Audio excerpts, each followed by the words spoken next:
Counterpicking is one of the strongest things that you can do in Overwatch. There are many characters in the game that can fundamentally shut down the enemy's strategy, and if they can't adapt, you can shut them down altogether, forcing them to swap off or simply farming them over and over again. That being said, not every character is that easy to flex to, but some characters are worth the effort, and some characters don't require that much effort at all in order to flex to them and get tons of impact. With that being said, let's jump into the top 6 counterpicking DPS characters that you can whip out in each and every game or learn how to play in order to counterpick the enemy, popping off and shutting down strategies again and again. With all that being said, let's just jump right into it, shall we? So the first thing that I'm going to make clear is I'm actually going to break this list up into 2 parts. There are 2 fundamental different types of flex characters that you should learn how to flex to, and I'm going to really break down the differences between the 2 types and why you should really understand what these 2 types are when understanding what to practice, what to learn, and what to flex to. Now, out of the 2 fundamental types is the first type. Think of a character that's incredibly easy to flex to. Someone that doesn't require that much practice, that much mechanical skill, or that specific knowledge or nuance. Someone like Reaper would be a perfect example because honestly, mechanically his shots aren't that hard to hit, especially shutting down what he wants to shut down, which is predominantly tank and dive strategies. And on top of this, many of his abilities are pretty self-explanatory. They don't require a ton of nuance or mechanical skill. Now, in contrast to this, someone like Genji would require immense mechanical skill and is not something you can simply flex to. Sure, maybe they have a Widowmaker that you should be able to dive, but simply just swapping the Genji and trying to dive the Widowmaker, even if you can't output a certain level of competency on that Genji, you're going to be shut down again and again. You're not going to be able to actually even duel the Widowmaker or execute her in time to have enough impact or actually turn the fight. So what I mean by splitting them into 2 sections is it's actually the first section, which is characters very simple to flex to but can still shut down a lot of strategies. Then let's move on to the second example, which is characters that take a lot of hard work, dedication, but can also shut down strategies, and the strategies that shut down are usually different. The perfect example for this type, which I'm actually going to get to later because spoiler alert, she's on the list, is Widowmaker. Widowmaker takes tons of time, effort, mechanically grinding, and positioning knowledge to learn how to play Widowmaker to her maximum effectiveness, but if you learn the ins and outs of her, if you put in enough effort even to flex to her, she can completely shut down Farah Mercy strategies. She can be completely dominant on certain maps. I'm going to break that down later, but I really want to get this concept drilled into you because this is the 2 biggest ones. There's characters that are really easy to flex to, and these are a lot easier to learn. But these characters don't necessarily do everything. And then there's characters that are hard to flex to, sure, but they might be worth the time and effort you put into them. And I'm going to break those down too. Now, first, let's kick it off with the first one on our list. And this falls into the camp of something that's extremely easy to flex to, but can still get tons and tons of impact. We talked about him before. I'm going to talk about Reaper, and I'm really going to break him down for you. We talked about some of the things that make Reaper really easy to learn. Easy body shots. He doesn't have that much nuance and knowledge needed to play the character Reaper. And he can fundamentally shut down all kinds of strategies. He's incredibly good against many of the tanks. Every single tank on the list, Winston, Wrecking Ball, Sigma, Zarya, any of these tanks, Reaper completely dominates if played correctly. Because of his lifesteal and the ability for him to hit easy to hit body shots into the enemy, they have an incredibly hard time bursting him, and he can actually tunnel vision a lot of these characters. Forcing out key cooldowns like Orisa Fortify, Sigma's Accretion, and then going back into the target and trying to actually fight these characters again can be a way that you farm the enemy over and over again. And that's why Reaper should be one of those #1 characters that every single player puts in their arsenal. If you're a DPS player, I don't care what you play Mei, you play Genji, Farah, Widowmaker, it doesn't matter. Reaper should be in your flex pick arsenal. The #1 pick. He's incredibly easy to learn. He won't take you that much time to get used to, even if you've never picked up the character before. Put in a couple of hours into Triad Free-For-All, put in a couple hours into Quick Play, and then you'll have pretty much everything you need to know in order to actually play the character, and there will be tons of scenarios where he'll just simply dominate. Especially if the enemy doesn't have something like a Farah, or if the enemy doesn't have things that completely zone you out, Reaper can simply dominate, and he doesn't have to care about a lot of the things that many of the characters care about. You can really contest even snipers as Reaper. You can teleport aggressively on top of Widowmakers. Especially at the lower ranks, Reapers can be incredibly aggressive, and you can get tons of value.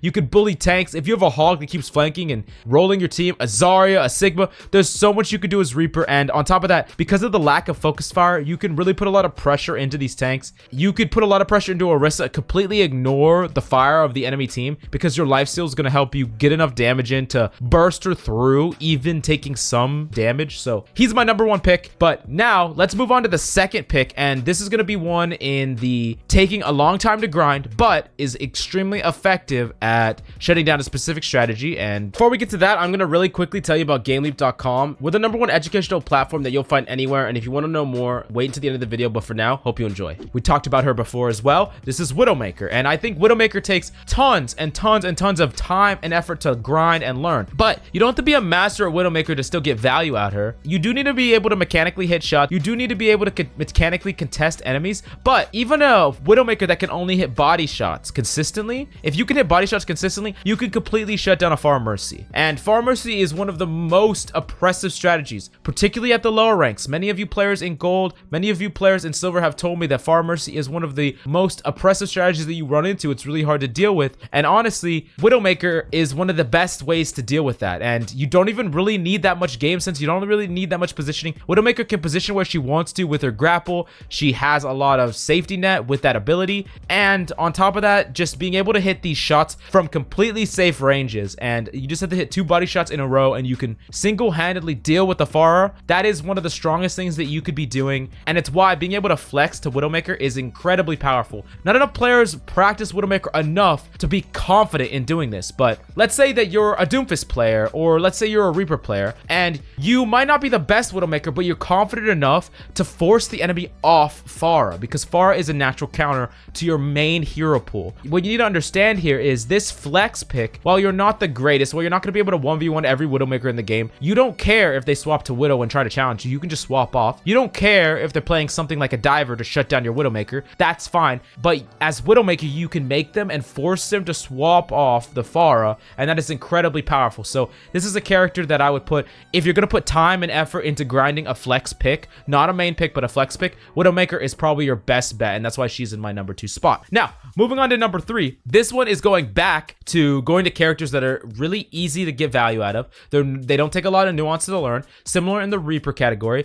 I'm going to be talking about one character that every single player should learn how to flex to. I know I talked about Reaper first, but this one's also extremely important, and many of you are going to be like, oh, this is obvious, but not enough players even know how to play this character, and it's Mei. Honestly, Mei is so powerful. I personally thought that Mei was so powerful in the past, and now everyone knows it. Still, people are not picking her up. I don't understand it. Masters players, Diamond players, Plat players, everyone knows that Mei's insane, but no one's picking her up. Her pick rate is extremely low. No one's flexing to her. Mei completely shuts down so many strategies. She's oppressive against Ryan. She can bully the tank combinations right now. She's not afraid of Reaper, Doom. And on top of that, this Wrecking Ball's rolling through every single rank right now. Just rolling around, doing whatever they want to, and no one's playing Mei to just freeze them. Make their lives a living hell. Mei is one of the best flex characters, and while there is nuance, wall nuance, hitting your icicles, all that stuff, you don't need to access these things to get the value out of Mei in order to actually have impact in your games. That's the important part. While Mei does have a high skill ceiling, her floor is easily accessible, and for the vast majority of us players,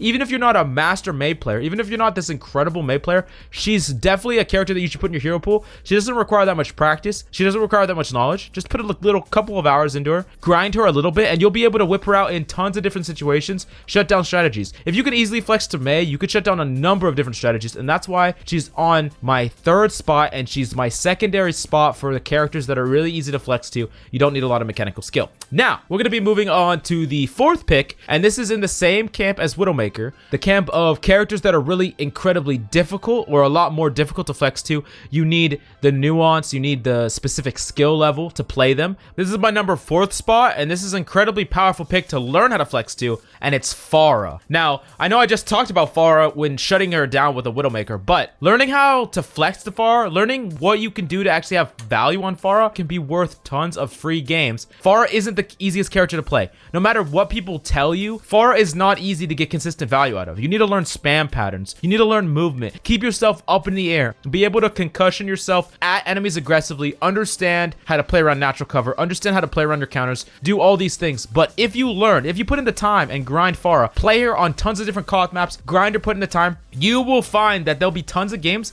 that are really simply free wins. I mean, honestly, this is something that is extremely underrated in my mind, and I think it really comes down to the fact that people just don't practice Farah enough. You don't even need a Mercy to actually play Farah. That's something else that people don't really understand is the Farah Mercy combo. Sure, it helps the Farah, but it really helps the Mercy out more. A Farah can still be sustained with Zen Orb, on a healing, or just playing around natural cover. She doesn't necessarily need a Mercy to have value, and something that I don't see that much is people will come out of spawn and they'll notice that the enemy has something like a Mei and a Reaper and a whole bunch of just random tanks and no hit scan, and they don't just go back to spawn and swap with Farah. This comes down to the confidence thing, and if you learn how to bring it forth value on Farah, if you learn how to farm, especially against no counters, you can win that fight. And sure, maybe they'll swap, maybe they'll go, you take the first point, let's say it's Eichenwald attack, and you just farm them because you've practiced Farah, and the enemy swapped to Widowmaker on second, and you're completely shut down because that's a really good Widowmaker point on second Eichenwald. That's okay. You did your job. You got a free first point, and you literally had to do nothing. You didn't even really have to work for it. The only thing you had to do is make sure that you were confident enough in your Farah abilities before the game started, and then you identified that they didn't have anything to counter you. You swapped to Farah, you took the first point for free. Now, all of a sudden, you got a free point, and this is something that you should definitely grind. Playing Farah is definitely underrated, and learning how to flex to her is really, really powerful. Anyways, let's move on to the third and final character that you should learn. This is in the Reaper, going back to the Reaper category, which is characters that are easy to flex to. They can get a lot of value. You don't really need nuances. So far we have Reaper, so far we have Mei in this category. The third and final character in this specific category is Junkrat. And Junkrat is incredibly powerful, especially on certain map points. Even if you're not a great Junkrat, if you learn how to play him on certain maps, let's talk about Hollywood first defense, or let's talk about Temple of Anubis first defense. Any of these maps where the enemy has to come through a choke point, they have to grind through the choke point, Junkrat can single-handedly destroy their shields. You don't even need to know choke spams, you don't need to know anything complicated. Well, this stuff can definitely help you become a Junkrat master. Just whipping out Junkrat in certain scenarios can give you tons of wins. And on top of that, Junkrat actually has good mobility with the ability to burst tons of characters. He's actually pretty good against characters like Doomfist, definitely good against characters like Wrecking Ball. He can zone these characters out, so he can set up traps, get free picks, he can peel for allies. Junkrat is one of the best characters that you can flex to. You usually find two types of people. You find people that play Junkrat and play him all the time, or you find people that won't touch him with a 10-foot pole. I'm telling you, I don't care what kind of player you are. You're a Genji player, you're a Widowmaker player, you're a Hanzo player, definitely don't be afraid to flex to Junkrat. Junkrat can literally be free games that you win. It can be free SR in your pocket, and a lot of people just fail to utilize this. I mean, honestly, you could get a free fight win because of just spam, getting a pick or two, you win a fight, and then the next fight you get another free win because you have Riptire, and then now the enemy has to play into your spam again and again. It's just, Junkrat is definitely free wins, especially playing him on certain maps, and he's not hard to play. Learning his Mind combo, learning his Primate Fire, he's one of the easier characters to pick up, honestly. Between Reaper, Mei, and Junkrat, these three characters can completely shut down entire strategies, and they're not that hard to learn. Even if they're hard to master, even if there's parts of their kit that's hard to master, to get the default value, to get enough value in order to shut down strategies and hard climb, you don't need to do anything crazy. You can just play these characters, learn the basics, put in some hours in quick play, and start winning game after game. Now, let's move on to the sixth and final character, and this is going back to the Widowmaker Farah category, characters that are a little bit harder to learn, a little bit harder to grind, but in my opinion, worth it, worth learning, worth putting in the effort, the time into. And honestly, there's one character that I think just ekes out this list, but if you can put in the time and effort into mastering this hacker girl, you can start shutting down tons and tons of strategies in a way that no other character can do quite to this level, and it's Sombra. Sombra is statistically not played that much, and I can understand why. She takes a lot of synergy in order to effectively use her EMP. She's really hard to get the maximum effectiveness unless the team is using teamwork, synergy, comps, and all this stuff. But a way that you can get value out of Sombra no matter what is by shutting down the enemy's strategies. And one of the best things that you could do on Sombra is hacking a Hammond. That is so powerful. Hacking a Rhine. These things are incredibly powerful. I mean, Hammond literally has to swap off against a Sombra that just tunnel visions. If there's a Doomfist carry, there's a Doomfist Smurf, he's just dominating your games. He's coming in, he's killing like 2 people. Literally just sit there. Just sit there and wait for him. You just put out your hack and you just wait for the Doomfist to come into your LOS. He gets hacked and it's an easy kill. It's an easy fight change. And guess what that Doomfist is gonna do? He's gonna swap if you just tunnel vision him. And maybe normally you don't want to make it a 5v5, but if that Doomfist is the carry, if that Hammond is the carry,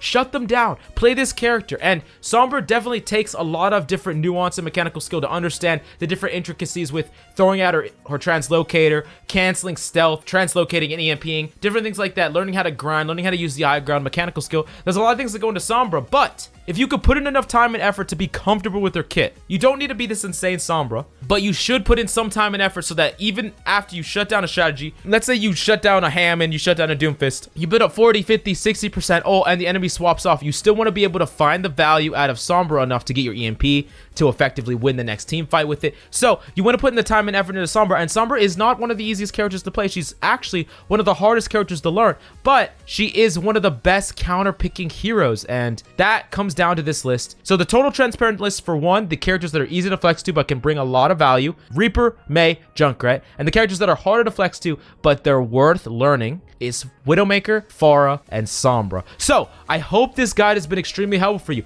and learning how to flex to these characters can definitely bring you tons of wins. They don't have to be your main, you don't have to play them all that much, but trying to grind them, and you're definitely gonna have to put more hours into the other category, the Widow, Farah, Sombra category. But in my opinion, those characters are worth learning how to flex to, and the other categories, there's no excuse. Learn how to play Reaper, learn how to play Mei, learn how to play Junkrat, learn how to flex to at least one of these heroes, and you can start shutting down strategies. They're not hard to play, they're not hard to pick up, but just put in some time and effort into making yourself comfortable with their kit, understanding what their role is in trying to shut down the enemy, and just execute it over and over again. Make enemies swap off their best hero, shut down enemy smurf, shut down enemy strategies, and you'll win again and again. Now that you know what characters you should be grinding, if you want to learn matchups and expedite your learning process that much quicker, definitely come check out GameLeap.com. We have in-depth individual concept guides and VOD reviews about every character on the list to ensure that you have the highest quality guides available. Do yourself a favor and go check it out, and you won't regret it. Anyways, that's all I have for you today. I hope this guide has been extremely helpful for you. Agree or disagree with my list, please leave them in the comments down below, as well as any questions or any specific videos that you want to see made. 2020 is turning out to be a great year so far. How about you? Have you made any strides to your goal for 2020? Have you been climbing? Have you been popping off and reaching your peak again and again? Anyways, that's all I have for you today. I'm Coach Mills, and until next time.